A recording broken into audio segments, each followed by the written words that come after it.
Hello everyone, this is Just a Dad. Today I'm going to do a detailed review on this Keurig K-Duo. Now this is the K-Duo that you get from either Target or Amazon. This is not the one you get from Walmart for $99.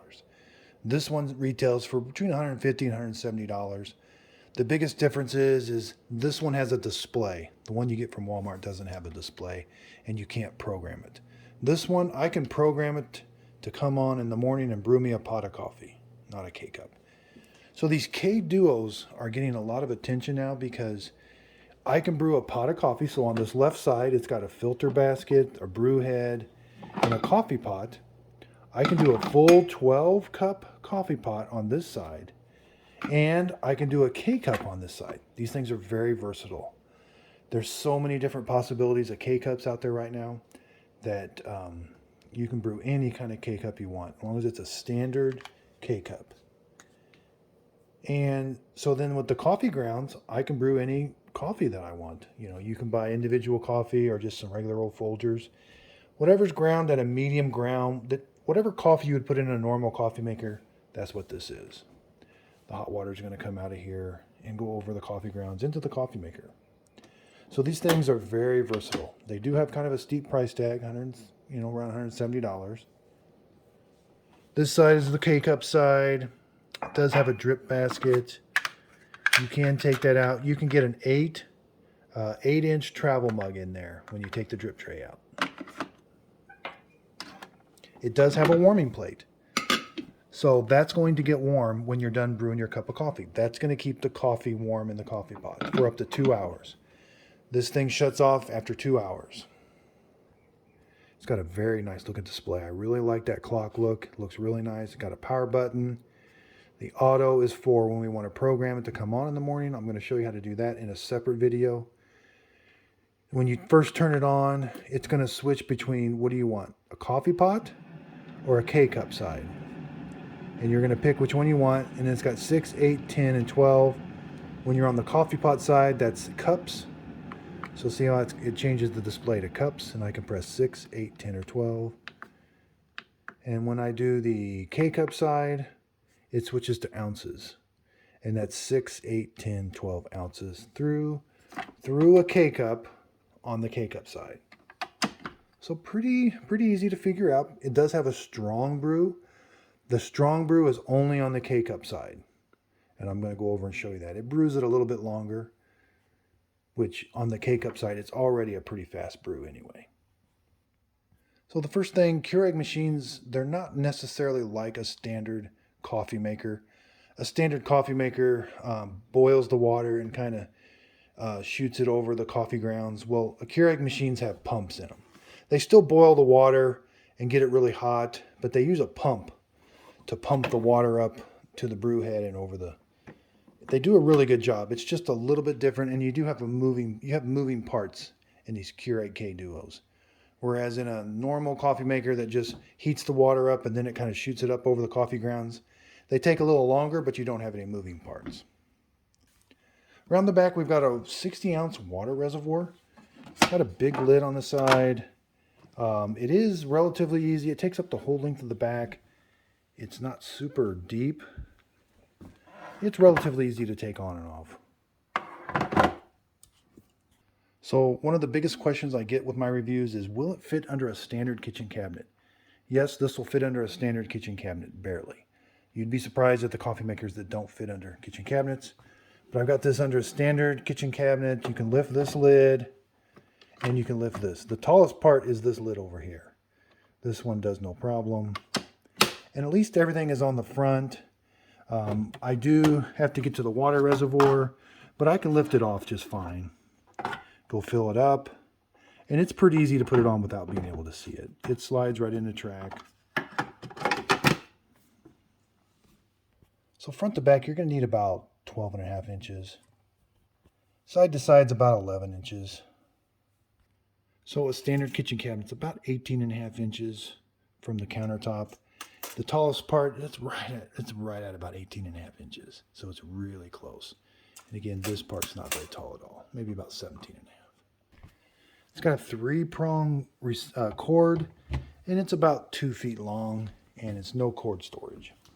So overall, it's a kind of a plasticky feel. You know, it doesn't feel super, like I don't feel a lot of metal on this. Even this handle's plastic. I mean, it looks okay, but you do have a general plastic feel to it. You know, the coffee pot looks okay.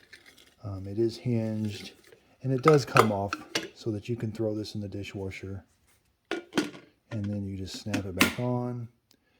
That's the thing. That's pause brewing.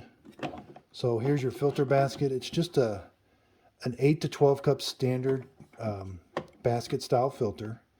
It's got that little plunger on the bottom so that when you take the coffee maker pot out, it's going to stop the water from coming out. But then when you put it back in, it's going to push that up. You can't leave it out very long or it will back up and start to overflow, but at least you can pour yourself a quick cup of coffee and then put it back.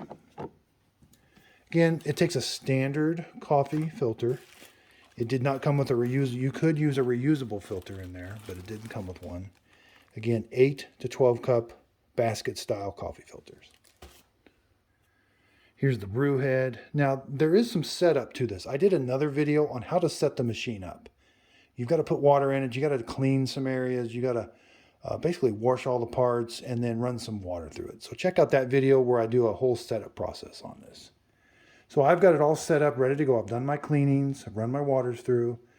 And we're going to be brewing some coffee. That's where the hot water is going to come out. So you do have to make sure this is closed. You will get a little steam out of here. Not much, though. The only weak part I've found, so this is a little different. It seemed a little flimsier than what I'm used to. Normally this hinge part is a little beefier, but I mean, it feels okay. Maybe just a little. This is pretty standard. This is that needle basket that can come out. It's got a sharp needle down the bottom. You're just going to put your K-cups in there. You're just going to put your K-cup in there. There's a needle on the top. The machine's going to do all the work when I press it down. See how it poked a hole in the top? And it also pokes the hole in the bottom for you. So let the machine do all the work. It's got kind of the basic controls. So when you're brewing a pot of coffee, you can't do a K-cup. And brewing a pot of coffee takes about 8 to 10 minutes. So during that time, you'll have to wait. But brewing a K-cup is really quick. So I'd brew my K-cup first and then start my pot of coffee. And again, it does have a warming plate, so it is going to keep it nice and warm for 2 hours. Let's turn it on. Okay, so when you first power it on, the display is flashing, and it's also flashing that light. We're going to set the hour and the minute. This is the time that will be displayed. So right now it's 3, and it does have a PM. Let's see if it has an AM. Nope, there is no AM light. So if it's AM, make sure the PM light's off. So right now it is, let's say 4:05 p.m. Once you've got the time set, press the big K button and that memorizes the time. Now your time is set. So let's fill the water reservoir. Let's fill it up to the 12 mark. It does have a minimum mark. Again, what's really nice, so to fill up the water reservoir, you can just use this big pot you got here. And again, it's got this hinge lid. It's kind of easier. When you want to fill it up underneath the sink, it's got that hinge lid so that you can fill it up real easy. And again, I could just take the reservoir off, take it to the sink and fill it up, or I can use the coffee pot to fill it up.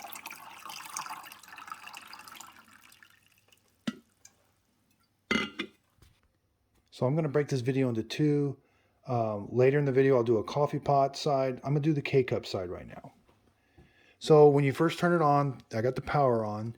It's going to alternate. This is the coffee pot side, and this is the K-cup side. So let's put our K-cup in. I'm going to lift it up. Again, I'm just any standard K-cup. We're going to put it in. Let the machine do the work. It'll pierce the top and the bottom. Now I'm going to press the K button. Now I can do a strong brew at this point. I'm not going to do a strong brew right now. Again, the ounces displayed. You can do 6 ounces, 8 ounces, 10 ounces, 12 ounces. Now, I've done some taste tests. The 8 ounce in a coffee K-cup is about the same as a coffee maker. But here's the nice thing about a Keurig. You can do 6 ounces if you want. You can do 10 ounces. You can do 12 ounces if you want. That's why Keurig gives you so many options. It's up to you to decide what you want to brew through that coffee K-cup. I like the 8 ounce, so I'm going to press the 8.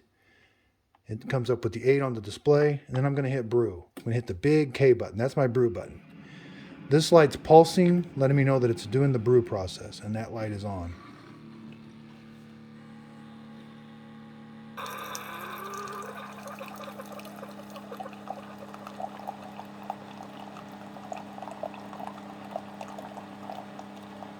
So it started brewing in less than 10-15 seconds. Okay, so in less than a minute, you've got a coffee cup of coffee ready to go. It's not very loud. Now you will hear the heater heating up the water here in just a second. I hear a pump. A pump kicked on, and now there's going to be a heater kick on. That's kind of a standard Keurig sound as far as heating up the water. It is a little loud. The K-Duo Plus is not that loud though, but you pay a lot more for it. So let's check the temperature of that brew. Yeah, about 160. It's cool. About 163. When it first comes out, it's about 165. It's cooled off a little bit. That's about standard. And they recommend that you stir these because it does come out a little dark at first and then it gets lighter as it brews. These do taste really good. That's a really hot cup of coffee right now. I've tasted these. The K-Cup sides have come a long way. I know coffee maker sides, this side, it tastes really good when you do coffee. But the K-Cup sides, I'm having a hard time telling the difference. I've got Folger K-Cups and I'll brew a pot of Folgers.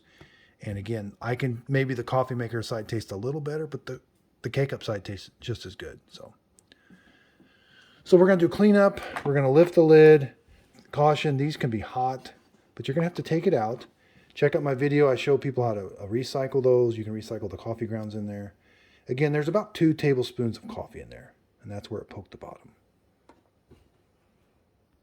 So I cut the bottom off of this K-Cup. See, your coffee's kept in a nice coffee filter. That coffee filter prevents sediment. That's why you don't get sediment when you brew a K-Cup. So I took the top off, and it does a good job with the coffee grounds. Gets them all nice and saturated. It does a pretty good brew. Again, that's 2 tablespoons of coffee. So while we're on the K-Cup side, let's do another K-Cup. Let's do a strong brew. So this Death Wish, this is a really popular coffee right now. It's a really, really strong coffee. It says it's the world's strongest coffee. But it's just a standard K-Cup, even though it kind of looks a little different. It's just a K-Cup. Put it in. I'm going to press the K-Cup side. Now the strong light is lit. I can't do the strong when I do a coffee maker side. So the ounces is lit and the strong is flashing. I'm going to press strong. And again, I can select any of these. I'm going to do 8 ounce. After I select 8 ounce, the 8 ounce is showing. And now I'm going to press the big K button. And I can kind of hear the machine starting. Again, this is the strong brew. So again, it starts brewing in less than 20 seconds. You're brewing coffee. It comes out at the same temperature. It's just the stream is a little bit slower. It's not quite as fast on the other one. It takes about 15, 20, maybe 15 seconds longer to brew a strong brew. I don't notice that big of a change in it from a strong brew to a normal brew. They both taste really good. The nice thing about it is I don't get a bunch of splashing. That's a nice stream coming out. You'd be surprised, some of the cheaper Keurig machines, they splash all over when they... Okay, so again, that was a really fast cup of coffee. About 166. Yeah, that's the same temperature as this one. This one cooled off a little bit.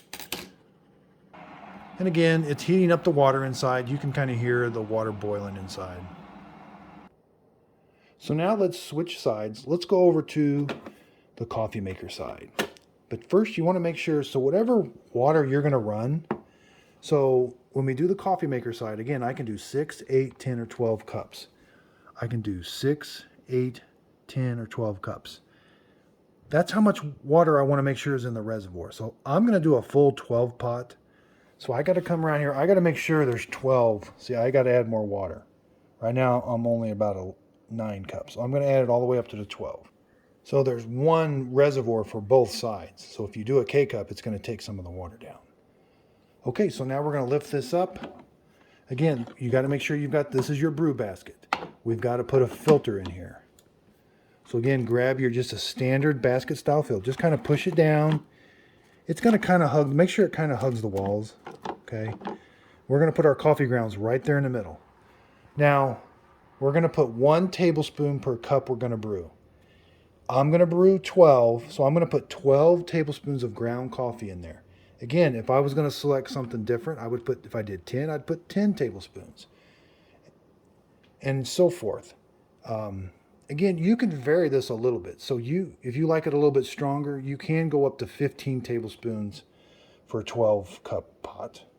That's pretty strong. And again, so even if you wanted to do 10 and you could put 12 tablespoons in here, and that would be a pretty strong pot of coffee. So it's really up to you up to a certain point.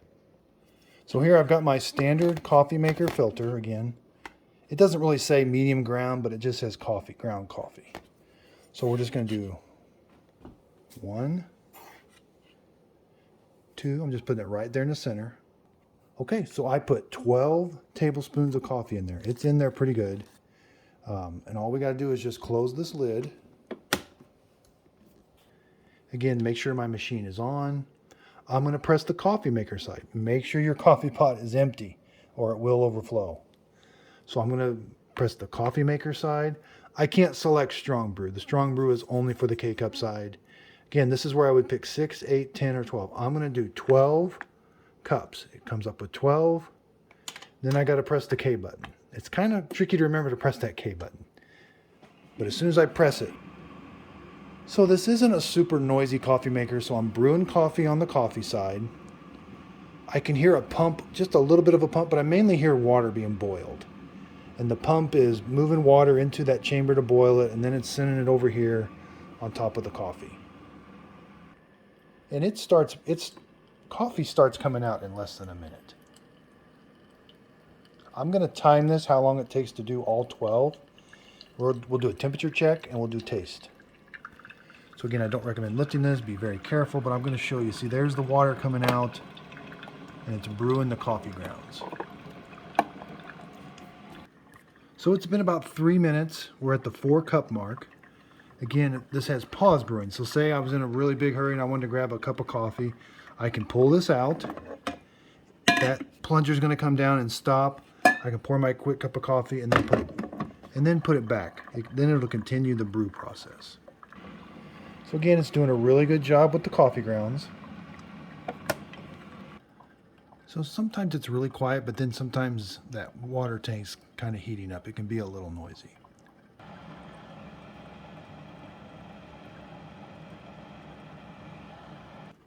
So as it's brewing, again, the brew light is on and the coffee pot light is on. Now, this light's going to change red. So when it's finished brewing all the way up to the 12 mark, it's going to turn that warming plate on. And the reason you're going to know that warming plate on is that switch is going to turn red to let you know. It's going to stay red for 2 hours. When you brew a pot of coffee, the coffee maker stays on for 2 hours. When I do a K-cup, it only stays on for 5 minutes. It has auto shut off. And as far as I know, there's no way of extending that or turning that off. But you can just turn the coffee maker off by pressing the power button. If you press the power button, it's going to turn the warming plate off. So we don't get a whole bunch of steam coming out of here. Now this does get a little hot. Yeah, this is really hot actually right in here. We can see how it's doing with the coffee. Oh yeah, see, it's not overflowing. That's the main thing. We don't want to overflow.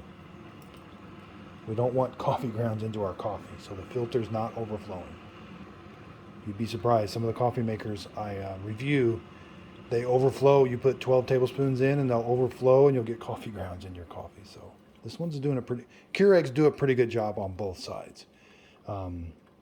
They do a little different way on the coffee pot side. Like I said, they use a pump and then they use a heater too, but it actually brews a really good pot of coffee. Keurig definitely does make a pretty good machine. So we're at the 11 cup mark. We're not quite to the 12 cup. It's been right about 9 minutes. So this is about 2 minutes faster than a standard percolator coffee maker. Okay, so that took about 10 minutes to brew that full 12 pot of coffee. Let's take a look. So it did a really good job with the coffee grounds. It didn't overflow the filter basket. Again, that turned red. So that turned red. That lets you know that that warming plate right there is on. So be careful. Your coffee's going to be kept hot for 2 hours. The add water light came on. And the power is still on. So again, if I wanted to shut everything down, I could just shut the power off. But if I want to just turn the warming plate off, I'm just going to press and hold that until it comes off. But say you want to turn the warming plate on again, just press and hold that again until it turns red. Okay, now I turned the warming plate on. So again, even though I've got a little bit of water left, my add water light is on. So I really like that display that it says add water. That's a very nice feature since the water tank is in the back and you can't see it the best. Okay, so let's see how the coffee maker pours. The coffee pot, I mean. Pours pretty good. Yeah, it's not making a big mess. It fits in there really nice. And let's do a temperature check. So yeah, that's about standard, 167. That's a really hot cup of coffee. Okay, so I'm going to do a taste test. I like to put cream and sugar in my coffee. Yeah, that's a very good cup of coffee. Again, the coffee maker side might be just a little bit better than the K-Cup, but the K-Cup side is so convenient, and there's so many different possibilities. Okay, so I've brewed coffee on both sides. Let's go over cleanup. Again, I'm going to turn the coffee maker off. Let's say I'm done making coffee. When I turn it off, the add water light went away. Just curious. So now we've got this filter basket we got to deal with. So these are really nice. It's got this nice big handle.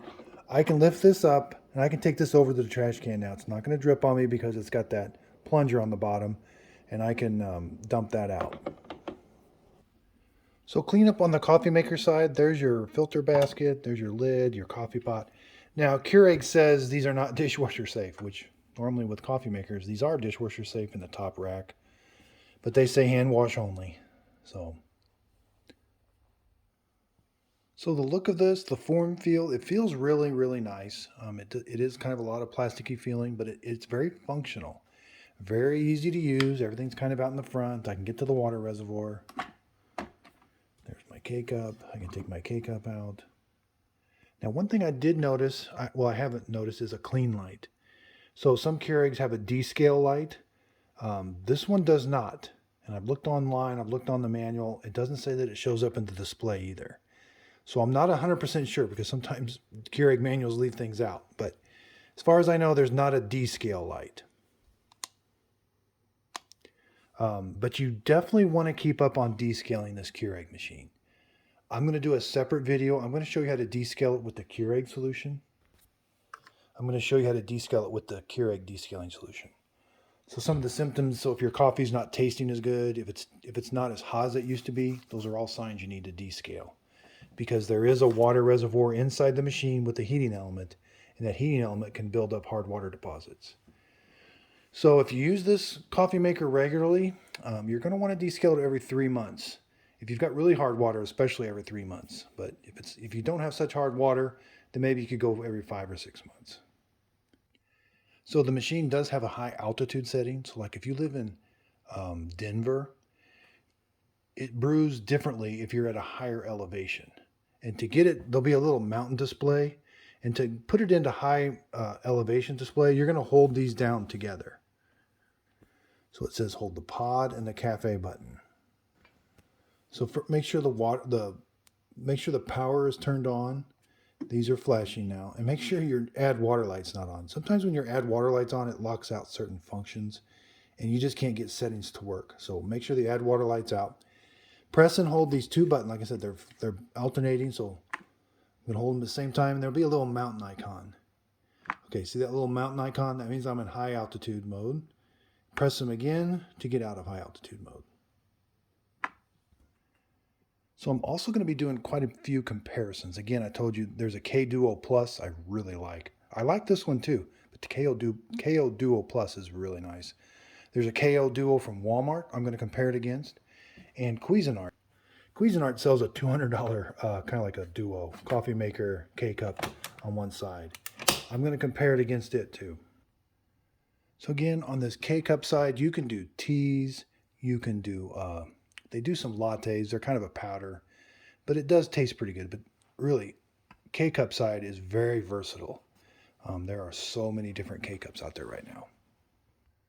I really like this. It does seem like it's built well. So the one from Walmart, I did find a few weak points in it. Really the only weak point I found in this is maybe this hinge. It feels a little weak, but the Walmart one, it has the filter thing pulls out and it's not as sturdy as this one. I like that this lifts up. There's your filter basket. It's got some really nice features. My next video, I'm going to set the auto for this to come on at 5 in the morning. I'm going to show you how to do that. These videos get a little long. I try not to include everything in them, but in a separate video, I'll do that. If you got any questions on this K-Duo, please leave them in the comments down below. Please check out my other videos where I'm going to do comparisons. Really enjoy the comparisons. It kind of just shows all the differences in them, and I just enjoy that. Thanks everybody for your support, and if you could, please like and subscribe.